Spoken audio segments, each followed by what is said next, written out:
Hey, welcome back to another Palentines video, and I know this one's like super late, but it's just been very busy with school, unfortunately, right? But let's get into this, I guess. You know, last month's units in the context of you know, the entire game's units. So okay, so as usual, right?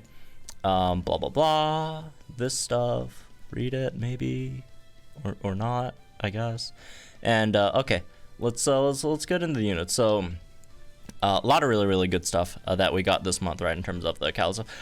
A few that were not that great units, but you know, overall, you know, Lysandre, Emma, right, really great. What, Anabel too, in terms of the Villanark units, but not too much change in terms of like affecting other units, right? But we just got really good individual units. So I mean, hey, it's a bunch of strikers. That's usually what happens when you get strikers, right? They're just individually good units that don't really help, you know, the team as much as maybe some other types of units. But they're yeah, they're the big carries over here, right? So anyways, okay, so starting off, let's get into the damage dealers first. So Lysandre, he's easily one of the top damage dealers in the game right now. I mean, like, yeah, it's not even like, again, his regular moves are incredibly powerful, right? His regular moves are already up there in terms of like some of the strongest in the game, and then his B move is, I think, what, top 3 strongest B move in the game, or something like that at the time he came out. I think it still is, right? But regardless, incredibly powerful. And you know, it's not just the damage of the B move, it's also the actual buffs that he gets for his following, you know, turn, right? With all the special move up next, super effective up next. His burn thing is really nice. So yeah, there's not too much to really say here. It's Singsu Lysandre is very powerful. Next up, the other Poke Fair striker we got this month, which is MN Crobat, also very good. This is also top tier as well. Again, her B move that can use repeatedly, right, is also one of the stronger damage dealing moves in the game, right? She does have that one downside of if you can't poison the stage, or if there's no poison units on the stage, she's kind of a potato, but in any stage that you can, right, she will obliterate them, which is very good for a striker. Next up, we have, let's talk about the Palentines Elesa. Look, Palentines Elesa, man. Yeah, no, she's not that great. I don't like saying that, but, you know, it is what it is. Yeah, she's probably decently usable. I think she's better than Nate, right? I think she's better than Nate overall, right? But not great enough to really put her anywhere. Like, yeah, like I guess a decent comp would be with Looker, right? She's kind of like Looker, where she can give you a solid AoE striker nuke if you're fighting like Flying Week, right? But like outside of Flying Week stages, she's kind of a potato, right? Which is a bit unfortunate. Next, we'll have the buffed, recently buffed Shauntal Chandelure. Shauntal Chandelure, really nice. Honestly, like, wow, like, I don't know. She's just good. I mean, you know, literally, let's you know, put her in good, right? I mean, I feel like she's close to that sort of like Gardenia level of 4-star Sumbul, you know, unit damage dealer ish, right? She's got all the right stuff. She's pretty fast, right? In comparison to something like Bruno, who's not as fast, obviously. And yeah, in this case, she does pretty well, right? And you know, fun combo with the gritty stuff as well. So yeah, solid unit.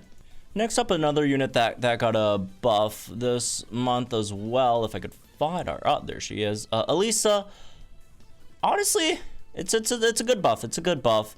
Her recoil was definitely a legitimate issue, which did get, I'd say, mostly fixed. You know, she got some self buffs there as well. The damage, it's all really nice stuff. It's not anything crazy in terms of just bringing like a new dimension to the unit, but it did fix a lot of her issues, and that's kind of what she needed, right? She already had a pretty good nuke, all that stuff. It would have been nice if we got a bit more DPS, I'd say, personally, but, you know, it's fine. I mean, more DPS means she'd do more damage, I guess, still to herself. In that same vein, probably Hilda move up. It's just that she fits a bit better with these units in this tier. Honestly, not sure why she wasn't up here earlier, but, oh well. And then maybe Allister down one, just that, again, just in comparison to the units in the same tier, right? So, yeah, that's those guys, I guess. Last one over here in terms of oh, actually no, there's a few more. I forgot. Okay, but Roark honestly he's pretty good, man. We can maybe put him in, like, he's similar-ish to Machamp, right? Really nice DPS unit, has a pretty good nuke too. Unfortunately, both don't have striker EXs, and both are a bit more on the slow side in comparison to something like Gardenia, right? So I feel like, yeah, I feel like that's probably fair for Roark.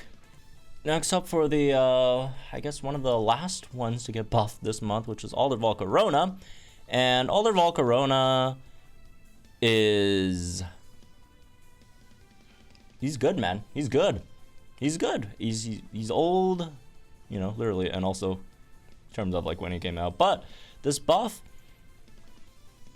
made, you know, reminded folks that he's still Alder Volcarona. He's still, you know, almost 400, I mean, 370 something, right? Lower or higher 300 special attack unit with a hyper beam. And, you know, anyone with a hyper beam, well, maybe not anyone, but most people with a hyper beam with at least solid enough special attack stats, and then you give them an extra 30% multiplier on that, it's gonna be nice, man. And he is definitely nice, so I feel like we could probably move him up here, right? I mean, you can argue Emmett's better, but Emmett definitely has better synergy with Ingo, that's for sure. But, you know, if you say, well, what about Alder and Singsuit Hilbert? Yeah, that's valid, right? Alder and Singsuit Hilbert go kind of crazy too. So, anyways, one of the other units that got a buff this time around, Mr. Leon, and got his Gmax Charizard finally. But I don't think the buff is really enough to elevate him into like the absolute like highest echelon, I'd say, overall in the game. I mean, it's good. It's a good buff. I mean, you know, you give him a nuke. Well, 3 different nukes of 3 different types, right? Obviously, you can only use it once per battle, but you give him that nuke. It's good damage, but he didn't really get much outside of that, and he didn't. And the main thing is he didn't really get anything that helps with the max moves, right? So like, he got the max moves, but you also look at it, it's like it's some of like the weakest max moves in the game, at least for damage healers, right? It's not the weakest. There's a few weaker, but overall it's pretty weak. But a max move's a max move. It's still good, but I don't think it's much really to move him around here. So next up, let's talk about some utility units. Not too much hybrid action happening this month, which is rare, right? But yeah, in terms of utility units, Xerneas, again, I don't feel like Xerneas really changes. Probably still in the close top territory. Did she get some nice things in her power boost? Yes, right, but do they really change how or how Xerneas plays overall? Honestly, not really. Honestly, it doesn't really change much of Xerneas' playstyle. The teams you still need to run with Xerneas, unfortunately, right? Because of the lack of crit or max or guaranteed crit, right? However way you want to shape that. I mean, personally, I would have liked to see guaranteed crit from Xerneas, but she's just got like slightly more efficient, which is okay. But yeah, it's definitely not a game changer for Xerneas, unfortunately. But you know, still good enough, right? Still a really good unit. Next up, Anabel and Gmax Snorlax. A lot of people think she's bad. And look, if you only have Anabel at like 1 out of 5 or like 2 out of 5, I could see why you think that. But again, we rank these based on like their maximum potential / upgrade. And in that case, Anabel and Gmax Snorlax at 5 out of 5 is definitely really nice, right? Definitely really nice, especially in gauntlets and arrows, right? Especially in gauntlets, like she could easily easily carry a gauntlet run, right? With like some just random units you throw in there that could at least bare minimum clear like the lowest bar for the gauntlet, right? The counters and stuff. But yeah, she's just incredibly powerful in that mode specifically. And I mean, she's not terrible for like mass mode either, but like she's mainly just a crazy good gauntlet tank. But again, I totally understand why some people think she's trash if you don't have her at 5 out of 5, unfortunately, or even like 3 out of 5, right? So yeah, a lot of people might just pull her like one copy and she's like, what the heck? She doesn't do anything, which is true. She doesn't really do much at 1 out of 5. But again, we are ranking this based on, you know, 5 out of 5, 6 REX, right? With the available options in terms of teams and all that stuff, as you guys saw earlier on in this thing. So, okay, moving on. Next up, we have Appletun and Mallow, which is just a fantastic support, man. Like, straight up, obviously great offensive, you know, or at least special support, but, you know, it's just also one of those rare ones that are, like, special offensively support, but, like, gives you physical defense buffs. And, you know, has all the heals and stuff, and isn't a cone after you're done using her buffs, because she could debuff the opponent's special defense, right? Relatively nicely. And she's just, yeah, she's good, man. She's really nice, especially, you know, for like a seasonal sport. She's great unit, honestly, low-key. Viola Masquerain over here. You probably still have her in, like, useful 1 at least. She could take a few special hits, right? She could debuff opponent's special attack. Not very efficient at it, unfortunately, but, you know, you got the trap in there.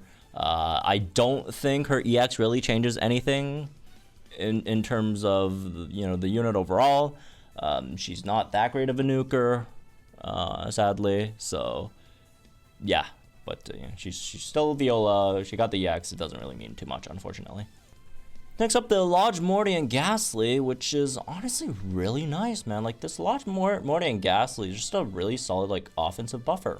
Almost like Lodge Blue in a way, but Lodge Blue, I'd say, is probably a bit better with the, you know, flinches and all that stuff that he could also give you. But, you know, he's kind of like a special version of that, almost. But yeah, again, Lodge units, no EX, sadly, but still pretty good, man. And last one for this video, Medicham over here. Pretty good buffs, man. I mean, she was pretty solid support even before, but now you have the guaranteed physical defense buffs on your Rock Smash. That's always nice, and you get some speed as well, which I feel is probably one of her bigger issues, other than tankers. Tank's not great, but yeah, the extra bit of speed on the pep rally definitely helps. I guess at least you got like quick cure and like sterner stuff and like defensive stuff, which is not like a lot, but it's something. But yeah, we'll check her out. We'll check her out. I haven't checked her out yet, but maybe we'll check her out once the hop drops. Right, we could run her in like fighting zone and like do the drain punch. I think super duper effective 5 or something, right? Yeah, super duper effective 5 drain punch. See how well she could tank. That would be pretty funny. But yeah, anyways, all that's been this one. I guess hope y'all enjoyed, guys. Think in the comments down below. Like and enjoy the videos for have some more Palentines content. And have fun, folks. Again, we'll be pulling for the Marnie later at resets, so stay tuned for that. Good luck, guys, are pulling as well, and I'll see you guys in the next one.